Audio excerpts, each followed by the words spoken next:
10 अप्रैल 1912 ये वो दिन था जब दुनिया का सबसे बड़ा और सबसे आलीशान शिप RMS टाइटैनिक अपनी पहली यात्रा के लिए निकलता है। टाइटैनिक का ये सफर इंग्लैंड के साउथहैम्पटन से न्यूयॉर्क सिटी तक के लिए था। इसमें लगभग 2200 लोग सवार थे, जिनमें से करीब 900 क्रू मेंबर्स होते हैं। इन सवार यात्रियों में आम नागरिकों से लेकर बड़े बड़े बिजनेसमैन और एक्टर्स तक मौजूद होते हैं। टाइटैनिक के इस पहले सफर के लिए पैसेंजर्स, पब्लिक और मीडिया में काफी एक्साइटमेंट था। टाइटैनिक बिना कोई यात्रा किए अपने कंस्ट्रक्शन के वक्त से ही इतना मशहूर हो चुका था कि उसकी विशालता और सुंदरता को देखने के लिए सी पोर्ट के पास लोगों की भीड़ जमा हो गई थी।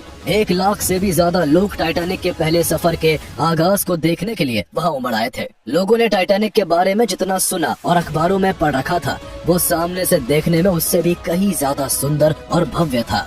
ये जहाज 269 मीटर लंबा, 28 मीटर चौड़ा और करीब 53 मीटर ऊंचा होता है। इसकी ऊंचाई 10 फ्लोर की बिल्डिंग से भी ज्यादा थी। टाइटैनिक जितना खूबसूरत बाहर से देखने में लगता था, उससे कहीं ज्यादा आलीशान वो अंदर से था। ये अंदर से इस कदर लग्जूरियस था कि इसके आगे अच्छे 5 स्टार होटल्स भी फेल थे। इसमें स्टेन्ड ग्लास की खिड़कियां और ऑर्नेट वुड की चौखटें थी। इसके अलावा 2 बड़े बड़े grand staircase, heated swimming pool, एक जिम, 4 बड़े बड़े रेस्टोरेंट्स, एक library, Turkish bath, electric bath, 2 barber shop और न जाने किन किन सुविधाओं से ये जहाज भरा हुआ होता है। टाइटैनिक लग्जरी के मामले में तो खास था ही, लेकिन इसके सेफ्टी फीचर्स इसे और भी ज्यादा वैल्यूएबल बनाते थे। इसे इस तरह से बनाया गया था कि ये कभी नहीं डूब सकता था। इसमें डबल बॉटम हल का इस्तेमाल किया गया था, जो इसे बहुत मजबूत और सुरक्षित बनाता था। दरअसल सफर के वक्त शिप का निचला हिस्सा लगातार समुद्र के पानी में रहता है। ऐसे में उसका किसी भी अंदरूनी चट्टान या अन्य किसी चीज से टकराने का खतरा रहता है। इसलिए टाइटैनिक के केस में अगर शिप ऐसी किसी सिचुएशन से गुजरता और उसका निचला हिस्सा इम्पैक्ट होता, तो ऐसे में डबल बॉटम हल होने की वजह से उसका दूसरा हल उसे सुरक्षित रखने के लिए काफी था। टाइटैनिक का दूसरा सबसे बड़ा सेफ्टी फीचर ये था कि उसे 16 वाटर टाइट कंपार्टमेंट्स में डिवाइड किया गया था। यानी अगर किसी टकराव की वजह से किसी एक कंपार्टमेंट में सुराग हो जाता और उसमें पानी भर जाता, तब भी वो पानी किसी और कंपार्टमेंट में नहीं जा सकता था। ये सेफ्टी फीचर बाकी सभी कंपार्टमेंट्स को सुरक्षित रखते हुए शिप को डूबने से बचाने में सक्षम था। टाइटैनिक को इस तरह से तैयार किया गया था कि उसके 16 में से अगर 4 कंपार्टमेंट्स भी क्षतिग्रस्त होकर पानी से भर जाते, तब भी टाइटैनिक नहीं डूब सकता था। The white star line company का ये सबसे बड़ा, सबसे सुंदर और सबसे मजबूत टाइटैनिक नदर्न आयरलैंड की बेलफास्ट सिटी में हॉलैंड एंड वुल्फ शिपयार्ड में बनाया गया था। इसको बनाने में 3000 वर्कर्स ने लगातार 3 सालों तक काम किया था, जिसमें $7.5 मिलियन का खर्चा हुआ था, जो आज के हिसाब से $400 मिलियन से भी ज्यादा होते हैं। इसकी बनावट और मजबूती पर व्हाइट स्टार लाइन को इस कदर भरोसा था कि उन्होंने इसे अनसिंकेबल शिप का नाम दिया था, यानी ऐसा जहाज जो कभी नहीं डूब सकता। लेकिन टाइटैनिक को बनाने वाली कंपनी टाइटैनिक में सवार हजारों लोग और टाइटैनिक के पहले सफर को देखने के लिए खड़े लाखों लोगों की भीड़ को कहाँ अंदाजा था कि दुनिया के सबसे बड़े, सबसे खूबसूरत और सबसे मजबूत जहाज का ये पहला और आखिरी सफर होने वाला है। उस वक्त किसे पता था कि ये आलीशान जहाज इतिहास के पन्नों पर एक ऐसी ट्रेजेडी बनकर रह जाएगा जिसे सैकड़ों साल बाद भी लोग भुला नहीं पाएंगे। The Titanic was a new breed of luxury liner. It was the largest ship yet built. The unsinkable pride of the White Star Line left Southampton. Among her passengers were many of the wealthy and influential. The Titanic sank into the depths of the North Atlantic Ocean. After it struck an iceberg, more than 1,500 lost their lives. Hundreds of passengers and crew witnessed the tragedy and lived to tell the tale. I think just like that could sink. How did you escape? In the last flight. The pillars were right out of water, the rudder was right out, and see at the bottom, and then gradually glided away, and that was that. That was the last of the Titanic. 2 अप्रैल 1912 को एक बहुत छोटे से सी trial के बाद Titanic को 10 अप्रैल 1912 की दोपहर को इंग्लैंड के साउथहैम्पटन से न्यूयॉर्क के लिए रवाना कर दिया जाता है, जिसकी कमांड 62 साल के कैप्टन एडवर्ड जॉन स्मिथ के हाथ में थी। कैप्टन स्मिथ को व्हाइट स्टार लाइन की तरफ से सख्त आदेश थे कि टाइटैनिक को 7 दिनों के अंदर 17 अप्रैल की सुबह तक न्यूयॉर्क पहुंचना है। इस तरह कंपनी टाइटैनिक को लेकर एक मिसाल कायम करना चाहती थी कि टाइटैनिक न केवल दुनिया का सबसे बड़ा और सबसे सुंदर जहाज है, बल्कि वो रफ्तार के मामले में भी दुनिया के बाकी जहाजों से आगे है। Captain Smith white star line के सबसे भरोसेमंद कप्तानों में से एक थे, जिन्होंने अपने जीवन के 32 साल इस कंपनी के लिए काम किया था। इसलिए कंपनी के ऑर्डर्स को फॉलो करते हुए उन्होंने शिप को 23 से 24 नॉट्स की रफ्तार से चलाना शुरू कर दिया। 10 अप्रैल की शाम करीब 6:30 बजे टाइटैनिक अपने पहले स्टॉपेज फ्रांस के शेरबर्ग पर रुकता है, जहां 274 पैसेंजर्स न्यूयॉर्क जाने के लिए सवार होते हैं। शेरबर्ग से निकलने के बाद टाइटैनिक अगले दिन 11 अप्रैल की सुबह 11:30 बजे आयरलैंड के क्वींसटाउन में ठहरता है, जहां से उसमें 123 लोग और सवार होते हैं। इसके बाद टाइटैनिक को सीधे न्यूयॉर्क में रुकना था, इसलिए शिप अपनी फुल स्पीड के साथ न्यूयॉर्क की डायरेक्शन में चलने लगता है। टाइटैनिक के अंदर हर तरफ चहल पहल थी, लोगों में खुशी का माहौल था और सभी टाइटैनिक के पहले सफर का भरपूर मजा ले रहे थे। लोगों ने इस सफर के लिए उस समय के हिसाब से अच्छी खासी रकम का भुगतान किया था। जहां टाइटैनिक के 3rd क्लास की टिकट का दाम 7 पाउंड और 2nd क्लास की टिकट का दाम 13 पाउंड था, तो वहीं उसकी 1st क्लास की टिकट 30 पाउंड की थी, जो आज के हिसाब से करीब 4 लाख रुपए होते हैं। इसके अलावा अल्ट्रा रिच लोगों के लिए 1st क्लास पार्लर स्वीट की भी सुविधा थी, जिसमें 2 बड़े बेडरूम, 2 वॉक इन वार्डरोब्स, एक प्राइवेट बाथरूम और एक बड़े से सिटिंग रूम के साथ साथ कई स्पेशल फैसिलिटीज थी। इस पार्लर स्वीट की टिकट 870 पाउंड की थी, जिसकी वैल्यू आज के हिसाब से 1 करोड़ रुपए से भी ज्यादा होती है। एक और जहां पैसेंजर्स अपनी यात्रा का लुत्फ ले रहे होते हैं, तो वही शिप में सवार क्रू मेंबर्स अपने काम में लगे हुए थे, जिनमें ज्यादातर का काम अमीर और 1st क्लास पैसेंजर्स की खातिरदारी करना था। 17 अप्रैल की सुबह तक न्यूयॉर्क पहुंचने की डेडलाइन के कारण कैप्टन स्मिथ ने टाइटैनिक को फुल स्पीड से चला रखा था। शिप की स्पीड बेशक तेज थी, लेकिन कैप्टन और उनकी टीम की ओर से हर पहलू पर बहुत बारीकी से ध्यान रखा जा रहा था। यही वजह थी कि जहाज को नॉर्थ अटलांटिक ओशन में नदर्न ट्रैक की जगह सदर्न ट्रैक से ले जाया जा रहा था, जबकि नदर्न ट्रैक एक शॉर्ट रूट था। ऐसा इसलिए किया गया था क्योंकि जनवरी से अगस्त तक के महीनों में नदर्न ट्रैक के एरिया में मौसम काफी खराब रहता है और वहाँ आइसबर्ग की बड़ी बड़ी चट्टानें भी मौजूद होती है। इसलिए टकराव के खतरे को मद्देनजर रखते हुए नदर्न के सीधे रास्ते को छोड़कर सदर्न रूट के थोड़े लंबे रास्ते को चुना गया था। उस दौरान शिप में मौजूद रहते हुए आइसबर्ग या किसी भी तूफानी खतरे को जानने के लिए कोई खास टेक्नोलॉजी नहीं होती थी। इसी वजह से जहाज के सामने उसके अगले पोर्शन में ऊंचाई पर एक क्रूज नेस्ट होता था, जिसे लुकआउट पॉइंट के नाम से भी जाना जाता था। इस जगह पर हमेशा 1 से 2 लोगों को रखा जाता था, जो दूरबीन के जरिए समुद्र में दूर तक निगरानी रखते और जहाज के रास्ते में किसी बर्फीली चट्टान या फिर किसी तूफान से कैप्टन को आगाह करते। उस वक्त टाइटैनिक में ये काम फ्रेडरिक फ्लीट और रेजिनॉल्ड ली ने संभाला होता है, लेकिन उनके साथ परेशानी ये होती है कि उन्हें बिना दूरबीन के ही आगे आने वाले खतरों पर नजर रखनी पड़ रही थी। दरअसल टाइटैनिक के एक ऑफिसर डेविड ब्लेयर को एन मौके पर किसी और शिप में शिफ्ट कर दिया गया था, जिस वजह से डेविड ब्लेयर ने जब टाइटैनिक को छोड़ा तो वो गलती से अपने उस लॉकर की चाबी भी साथ ले गए, जिसमें टाइटैनिक की दूरबीन भी थी। किसी ने बुरे सपने में भी नहीं सोचा था कि डेविड द्वारा की गई एक छोटी सी गलती टाइटैनिक के डूबने का कारण बन सकती है। ज्यादा टेक्नोलॉजी न होने की वजह से उस दौरान सभी शिप्स को एक दूसरे से कोऑर्डिनेट करते हुए चलना पड़ता था। वायरलेस रेडियो के जरिए जहाजों के बीच मैसेजेस ट्रांसफर किए जाते थे, जिसमें आगे वाला जहाज पीछे वाले जहाज को रास्ते में पड़ने वाले सभी खतरों से आगाह करता। टाइटैनिक पर सीनियर ऑफिसर जैक फिलिप्स इस वायरलेस रेडियो सिस्टम को ऑपरेट कर रहे थे और दूसरे जहाजों के साथ संपर्क में बने हुए थे। समुद्र के पानी को चीरते हुए टाइटैनिक जब लगभग अपने आधे रास्ते पर पहुंच गया, तब इसे 12 अप्रैल 1912 को एक फ्रेंच ओशन लाइनर ला टूरेन से रास्ते में आइसबर्ग होने की फर्स्ट वार्निंग मिलती है। इस वार्निंग मैसेज को जैक फिलिप्स कैप्टन स्मिथ तक पहुंचाते हैं, लेकिन इस वार्निंग को कोई खास तवज्जो नहीं दी जाती और शिप की रफ्तार को कम नहीं किया जाता है। टाइटैनिक अपनी रफ्तार से ही चलता रहता है। उसके अंदर चारों ओर जश्न का माहौल था और पैसेंजर्स अपनी धुन में खोए हुए थे। क्रू अपने काम में लगा हुआ था और कैप्टन स्मिथ तय वक्त पर न्यूयॉर्क पहुंचने के लिए उम्मीद से भरे हुए थे। जहाज के ऊपर सब ठीक था, क्योंकि 150 से ज्यादा फायरमैन जहाज के निचले हिस्से में कड़ी मेहनत से काम कर रहे थे और उनके द्वारा लगातार कोयले को भर भर के भट्टियों में डाला जा रहा था। सब कुछ नॉर्मल था और टाइटैनिक अपने पहले सफर के 4 दिन बिना किसी अड़चन के पूरे कर चुका था। लेकिन जैसे ही 14 अप्रैल का दिन शुरू होता है, टाइटैनिक को एक के बाद एक टोटल 7 आइसबर्ग वार्निंग्स रिसीव होती है, जिनमें आगे बर्फ की चट्टानों के होने का खतरा बताया जाता है।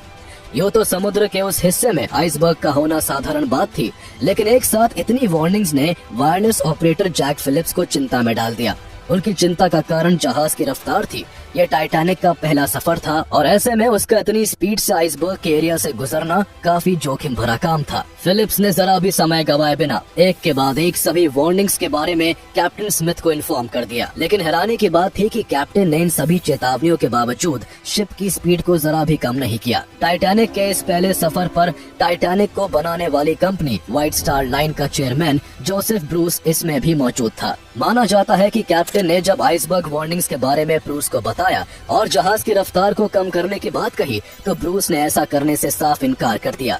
ब्रूस नहीं चाहता था कि आइसबर्ग वार्निंग्स की वजह से जहाज की स्पीड कम की जाए और इस तरह जहाज अपने निर्धारित समय से न्यूयॉर्क लेट पहुंचे।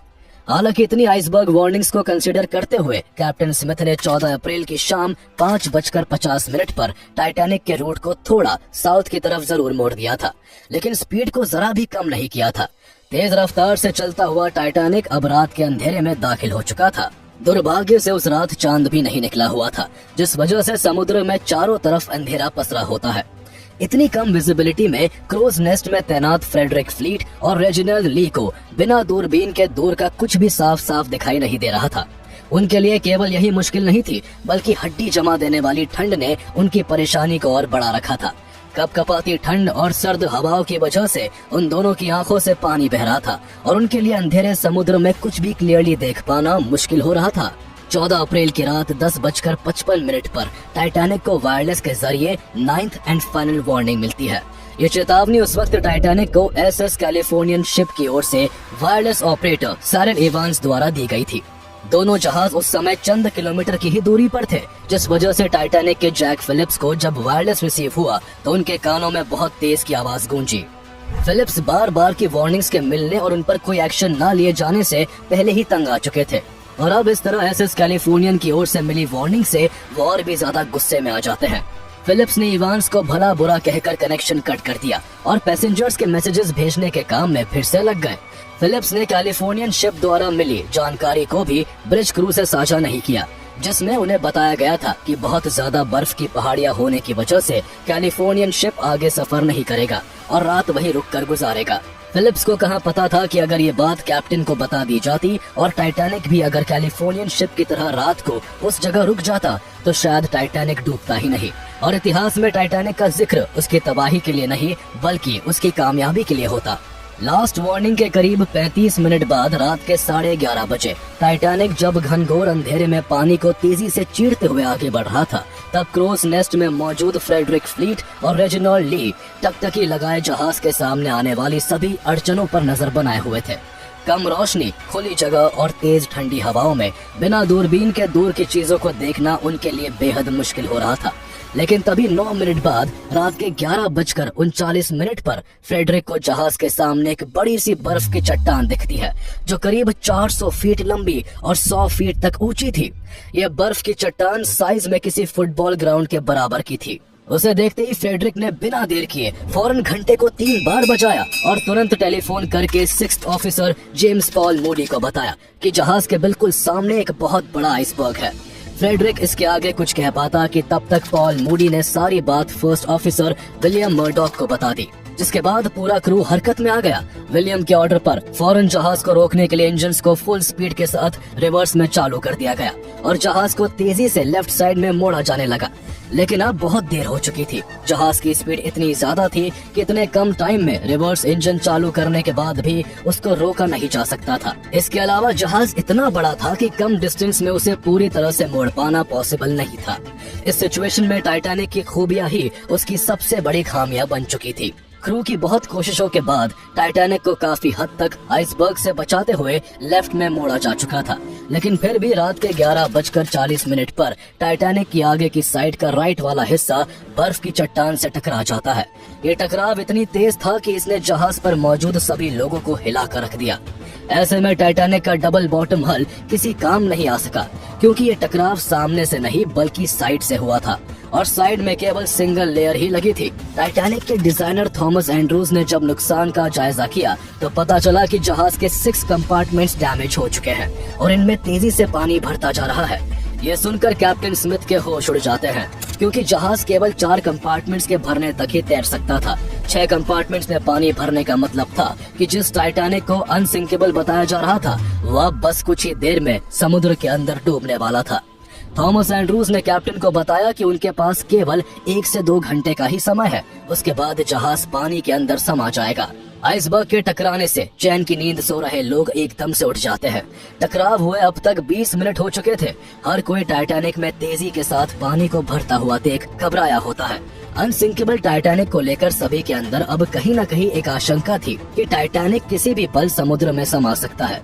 ऐसे में रात के 12 बजे captain Smith radio operator Jack Phillips को डिस्ट्रेस सिग्नल भेजने का आदेश देते हैं ताकि आसपास मौजूद कोई जहाज उन्हें बचाने के लिए आ सके। अब तक जहाज के 6 कंपार्टमेंट्स में पानी पूरी तरह से भर गया था और पानी अब डेक पर से बहकर बाकी जगह भी घुसने लगता है। इस दौरान क्रू की ओर से पंप्स के जरिए कंपार्टमेंट से पानी को निकालने की लगातार कोशिश की जा रही थी, लेकिन टकराव के केवल 45 मिनट के अंदर टाइटैनिक में 13,500 लॉन्ग टन पानी घुस चुका था, जबकि टाइटैनिक के सभी बॉलोस्ट और बिल्च पंप्स की कैपेसिटी हर घंटे केवल 1700 लॉन्ग टन पानी को निकालने की ही थी। जहाज के अंदर पानी जिस तेजी से भर रहा था उसे पंप के द्वारा निकाल पाना इम्पॉसिबल हो गया था। ये सच जानते हुए भी क्रू अपनी तरफ से पानी को बाहर निकालने की पूरी कोशिश कर रहा था।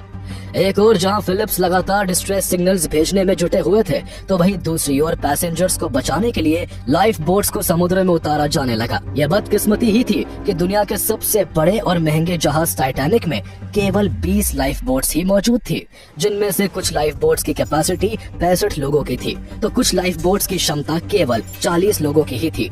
इस तरह इन 20 लाइफ बोट्स के जरिए लगभग 1200 लोगों को ही बचाया जा सकता था, जबकि जहाज पर 2200 से ज्यादा लोग मौजूद थे। रात के 12:20 पर जैक फिलिप की लगातार कोशिशों के बाद टाइटैनिक का डिस्ट्रेस सिग्नल कार्पेथिया शिप को मिलता है। कार्पेथिया शिप पर मौजूद क्रू अपनी ड्यूटी से उस वक्त बस फ्री होने ही वाला था, और अगर डिस्ट्रेस सिग्नल में चंद मिनट की देरी और होती तो शायद कार्पेथिया शिप भी डूबते टाइटैनिक की पुकार नहीं सुन पाता। कार्पेथिया को जैसे ही टाइटैनिक की हालत का पता चला, फौरन उसका डायरेक्शन टाइटैनिक की दिशा में मोड़ दिया गया। कार्पेथिया टाइटैनिक की मदद के लिए निकल तो गया था, लेकिन सवाल ये था कि क्या वो सही वक्त पर वहां तक पहुंच सकता था, क्योंकि इस वक्त तक कार्पेथिया टाइटैनिक से 107 किलोमीटर की दूरी पर था, और इस दूरी को तय करने में अगर जहाज अपनी फुल स्पीड में भी चलता तब भी उसे 3 घंटे से भी ज्यादा का समय लग जाता। पर टाइटैनिक के पास इतना वक्त बचा ही नहीं था, इसलिए टाइटैनिक का क्रू अभी भी अर्जेंट हेल्प के लिए लगातार कोशिशें कर रहा था। जहां फिलिप्स अभी भी लगातार डिस्ट्रेस सिग्नल्स भेजे जा रहा था, तो वही कुछ क्रू मेंबर्स द्वारा आसमान में डिस्ट्रेस रॉकेट्स को छोड़ा जा रहा था, जिससे आसपास मौजूद जहाज उनकी मदद के लिए आ सके। लेकिन दुर्भाग्य से टाइटैनिक की मदद के लिए किसी और जहाज से कांटेक्ट नहीं हो पाता। इस दौरान रात के 12:45 पर पहली लाइफ बोट को समुद्र में उतार दिया जाता है, जिसकी कैपेसिटी तो 65 लोगों की थी, लेकिन हड़बड़ी और अफरा तफरी के चलते उसमें केवल 27 लोगों को ही बिठाया जा सका। प्रोटोकॉल के हिसाब से पहले बच्चों और महिलाओं को प्रेफरेंस दी गई और उन्हें बिठाकर हर कुछ मिनट पर एक के बाद एक कई लाइफ बोट्स को उतारा गया, लेकिन लापरवाही की वजह से शुरुआत की कई बोट्स को बिना पूरा भरे ही जहाज से उतार दिया गया था। जैसे जैसे टाइटैनिक के आगे के हिस्से में पानी भर रहा था, वैसे वैसे वो आगे की ओर झुकता जा रहा था और पानी में धंसता चला जा रहा था। जहाज का झुकाव जब बहुत ज्यादा बढ़ने लगा तो चारों तरफ अफरा तफरी मच गई। हर कोई अपनी जान बचाने के लिए लाइफ बोट में जगह बनाने की कोशिश करने लगा। कुछ लोगों की हड़बड़ाहट इस कदर थी कि उन्होंने जहाज से उतरती हुई बोट में छलांग लगाकर अपनी जान बचाने की कोशिश की। इस दौरान फर्स्ट क्लास पैसेंजर्स को बचाने में खास प्रायोरिटी दी जा रही थी और सबसे ज्यादा मुश्किल का सामना थर्ड क्लास पैसेंजर्स को करना पड़ रहा था। रात के करीब 2 बजे जब जहाज से आखिरी लाइफ बोट को उतारा गया, तो उसके बाद भी जहाज पर 1500 से ज्यादा लोग बचे हुए थे। जहाज पर अब एक भी लाइफ बोट मौजूद नहीं थी और बार बार डिस्ट्रेस सिग्नल्स भेजने और आसमान में रॉकेट्स दागने के बाद भी टाइटैनिक की मदद के लिए कोई भी जहाज उसके आसपास नहीं पहुंचा था। ऐसी सिचुएशन में जहाज पर मौजूद 1500 से ज्यादा लोगों में खौफ का माहौल बन चुका था।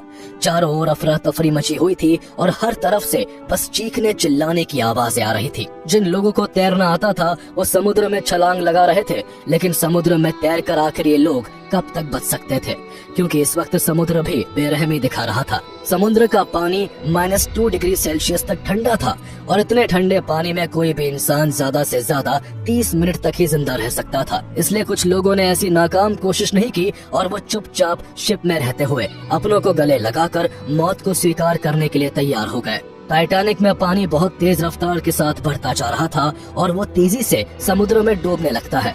टाइटैनिक के आगे का हिस्सा पूरी तरह से पानी के अंदर धंस चुका था, जबकि उसका पीछे का हिस्सा पानी की सतह से काफी ऊपर हवा में उठा हुआ था। अब जहाज किसी भी पल पूरी तरह समुद्र में समा सकता था। ऐसे आखिरी वक्त में कैप्टन स्मिथ ने अपने क्रू से काफी इमोशनल होकर कहा कि उन्हें अपने हर क्रू मेंबर की बहादुरी पर गर्व है। सभी ने अपनी ड्यूटी को फुलफिल करते हुए सैकड़ों लोगों की जान बचाई है और अब क्रू मेंबर्स भी अपनी जान बचाने की कोशिश करें। अपने इन आखिरी शब्दों को कहकर कैप्टन स्मिथ जहाज के अंदर ही कहीं सभी की नजर से ओझल हो गए। वो इसके बाद किसी को नहीं दिखे। किसी ने बताया कि कैप्टन को पानी का बहाव खींचकर समुद्र में ले गया, तो किसी ने कहा कि उन्होंने खुदकुशी कर ली। रात के 2:17 पर Jack Phillips last distress signal भेजते हैं। मदद के लिए आ रही इकलौती शिप कारपेथिया से अभी तक वो लगातार कांटेक्ट में थे, लेकिन अगले ही मिनट 2:18 पर टाइटैनिक में बहुत ज्यादा पानी भरने की वजह से एक शॉर्ट सर्किट होता है और जहाज की इलेक्ट्रिसिटी बंद पड़ जाती है। फिलिप्स का कारपेथिया से कनेक्शन टूट चुका था और अब चारों तरफ केवल अंधेरा ही अंधेरा होता है। रात के ऐसे अंधेरे में अटलांटिक ओशन लोगों की चीखों से गूंज रहा था। लाइफ बोट में बैठे 700 लोग जहां खुद को संभालने में लगे थे, तो वहीं समुद्र में कूदे लोग बर्फ जैसे पानी में जिंदगी और मौत के बीच जूझ रहे थे। उसके अलावा शिप पर मौजूद हजारों लोगों ने खुद को किस्मत के हवाले कर दिया और वो अपनी जिंदगी की आखिरी सांसें गिनने लगे। ये दिल दहला देने वाला मंजर कुछ ही सेकंड्स में और भी ज्यादा खौफनाक हो जाता है। दरअसल टाइटैनिक का पिछला हिस्सा पूरी तरह से हवा में खड़ा था, जिस वजह से दबाव इतना ज्यादा बढ़ गया कि टाइटैनिक बीच से 2 हिस्सों में टूट गया। जिसके बाद रात के 2:20 पर RMS टाइटैनिक देखते ही देखते अटलांटिक ओशन में हमेशा के लिए समा जाता है। जिस टाइटैनिक को 3 साल में बनाकर तैयार किया गया था, उसे एक आइसबर्ग से टकराकर डूबने में 3 घंटे भी नहीं लगे थे। अनसिंकेबल कहा जाने वाला टाइटैनिक अब डूब चुका था। जो 1500 से ज्यादा लोग टाइटैनिक पर रह गए थे, उनमें से कुछ की जान पानी में कूदने के कारण ठंडे पानी से चली गई, तो वही बाकियों को जहाज समेत समुद्र निकल गया। टाइटैनिक के डूबने के 1.5 घंटे बाद सुबह करीब 3:30 बजे कारपेथिया शिप टाइटैनिक के डूबने वाली लोकेशन के पास पहुंचता है, लेकिन वहां उन्हें टाइटैनिक का कोई नामो निशान नहीं मिलता। उन्हें सिर्फ लाइफ बोट्स में बचे हुए 700 से ज्यादा लोग बहुत बुरे हालातों में दिखाई देते हैं। इसके अलावा उन्हें दिखाई देती है सैकड़ों लाशें जो उस जगह पानी पर तैर रही थी। कारपेथिया देर से जरूर पहुंचा था, लेकिन लाइफ बोट्स पर मौजूद लोगों को बचाने में कामयाब रहता है। सुबह 4:10 पर पहली लाइफ बोट के लोगों को कारपेथिया शिप द्वारा रेस्क्यू किया जाता है। कारपेथिया के क्रू के लिए ये टास्क इतना मुश्किल था कि उन्हें सभी सर्वाइवर्स को रेस्क्यू करने में 4 घंटे से भी ज्यादा का वक्त लग जाता है। सभी 706 लोगों को कारपेथिया पर सुरक्षित रेस्क्यू कर लेने के बाद ये शिप सुबह के करीब 8:30 बजे न्यूयॉर्क के लिए रवाना हो जाता है। 3 से 4 दिन का सफर तय करने के बाद कारपेथिया 18 अप्रैल 1912 को रात के 9:25 पर न्यूयॉर्क पहुंचता है, जहां हजारों लोग नम आंखों से उसका इंतजार कर रहे थे। इस हादसे के बाद कई ऐसे सवाल खड़े हुए जिनके जवाब के लिए इन्वेस्टिगेशन शुरू की गई। पहली इंक्वायरी 19 अप्रैल से 25 मई 1912 के बीच यूएस द्वारा की गई, जिसमें टाइटैनिक से लौटकर आए 80 से ज्यादा लोगों से पूछताछ की गई। इस दौरान व्हाइट स्टार लाइन के चेयरमैन जोसेफ ब्रूस स्मिथ से भी इंक्वायरी की गई, जो कि लाइफ बोट्स के जरिए बचे उन 706 लोगों में से एक थे। उन पर इल्जाम लगा कि उन्होंने आइसबर्ग वार्निंग्स के बाद भी न्यूयॉर्क जल्दी पहुंचकर मीडिया कवरेज के लालच में कैप्टन स्मिथ पर स्पीड को तेज रखने का दबाव बनाया था और इसी वजह से जहाज का आइसबर्ग से टकराव हुआ। ब्रूस की तरफ से इन सभी इल्जामों का खंडन किया गया। उन्होंने बताया कि उनकी ओर से इस तरह का कोई भी प्रेशर कप्तान पर नहीं था। हालांकि उनके बयान के बाद भी उन्हें काफी बदनामी का सामना करना पड़ा और अगले साल 1913 में उन्होंने व्हाइट स्टार लाइन से रिटायरमेंट ले लिया। इसके बाद सबसे बड़ा खुलासा हुआ जिसने सभी को हैरान कर दिया।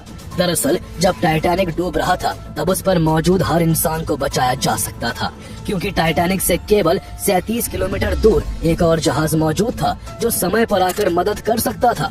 ये वही SS कैलिफोर्नियन जहाज था जिसने आखिरी बार टाइटैनिक को आइसबर्ग की चेतावनी भेजी थी और रात को वहीं पर रुकने को लेकर टाइटैनिक के रेडियो ऑपरेटर जैक फिलिप्स को जानकारी दी थी। इन्वेस्टिगेशन के वक्त पता चला कि जब आइसबर्ग के खतरे के कारण कैलिफोर्नियन ने रात को वहीं रुकने का फैसला किया तो उसका वायरलेस रेडियो भी ऑफ कर दिया गया था। इस वजह से उसके क्रू को टाइटैनिक का डिस्ट्रेस सिग्नल रिसीव ही नहीं हो पाया। हालांकि कैलिफोर्नियन के क्रू ने टाइटैनिक से उड़ने वाले रॉकेट्स और फ्लेयर्स को देख लिया था, जिसकी जानकारी कैप्टन स्टैनली लॉर्ड को दे दी गई थी। लेकिन स्टैनली ने इसे ज्यादा गंभीरता से नहीं लिया और उन्होंने अपने क्वार्टर में ही रहते हुए क्रू को मॉर्स लैम्प के जरिए ही टाइटैनिक को संकेत भेजने को कहा, जिसके बाद मॉर्स लैम्प के थ्रू सिग्नल्स भेजे जाने लगे। लेकिन ये उस वक्त की बात थी जब टाइटैनिक का आगे का हिस्सा पानी में धंसा हुआ था और पीछे का हिस्सा हवा में उठा था, जिस वजह से हड़बड़ी और अफरा तफरी में टाइटैनिक पर मौजूद कोई भी इंसान कैलिफोर्नियन जहाज से आ रहे मॉर्स सिग्नल्स को नहीं देख पाया। लेकिन अगर कैप्टन स्टैनली सिचुएशन को सीरियसली लेकर कोई ठोस एक्शन उठाते तो शायद इस हादसे में 1500 से ज्यादा लोगों की जान नहीं जाती। यूएस इन्वेस्टिगेशन के बाद 2 मई से लेकर 3 जुलाई 1912 तक के बीच ब्रिटिश बोर्ड ऑफ ट्रेड के बिहाफ पर ब्रिटिश रेक कमिश्नर द्वारा टाइटैनिक के डिजास्टर को लेकर इंक्वायरी की जाती है। इस जांच पड़ताल की निगरानी लंदन में हाई कोर्ट के जज लॉर्ड मर्सी द्वारा की जाती है। इनके द्वारा white star line company, government officials और टाइटैनिक के सर्वाइवर्स समेत 100 से ज्यादा लोगों से करीब 25,000 सवाल पूछे जाते हैं, जिसमें टाइटैनिक के बनने, उसके साउथहैम्पटन से निकलने और आइसबर्ग से टकराकर डूबने तक से जुड़ा हर छोटे से छोटा सवाल शामिल होता है। सभी डिस्क्रिप्शंस को लेकर एक रिपोर्ट तैयार की जाती है, जिसे 30 जुलाई 1912 को पब्लिश किया जाता है, जिसमें टाइटैनिक के हादसे के लिए आइसबर्ग से टकराने को मुख्य कारण माना जाता है। साथ ही मर्सी द्वारा कैलिफोर्नियन जहाज के कैप्टन लॉर्ड स्टैनली को उनके नॉन सीरियस बिहेवियर के लिए फटकार लगाई जाती है। इसके अलावा रिपोर्ट में आगे ऐसी किसी दुर्घटना से बचने के लिए सुरक्षा प्रथाओं में बदलाव किए जाने की बात भी कही जाती है। लेकिन जज लॉर्ड मर्सी द्वारा रिपोर्ट में लुकआउट्स के पास जरूरी सामानों की कमी और जहाज पर पर्याप्त मात्रा में लाइफ बोट्स न होने के लिए व्हाइट स्टार लाइन के खिलाफ एक भी बात नहीं की जाती, जिस वजह से ब्रिटिश बोर्ड ऑफ ट्रेड और मर्सी को काफी क्रिटिसिज्म का सामना करना पड़ता है। टाइटैनिक के इस हादसे को साल दर साल गुजरते गए, लेकिन एक सवाल ने लोगों को हैरान करना नहीं छोड़ा कि जो जहाज अनसिंकेबल कहा जाता था वो आखिर कैसे एक आइसबर्ग से टकराने के कारण डूब गया। लेकिन इस सवाल का सही जवाब तभी पता चल सकता था जब टाइटैनिक का मलबा मिल पाता। पर अटलांटिक ओशन ने टाइटैनिक को अपनी गोद में इस तरह छुपा रखा था कि उसका मलबा ढूंढने में इन्वेस्टिगेटर्स को 70 साल से भी ज्यादा का वक्त लग गया।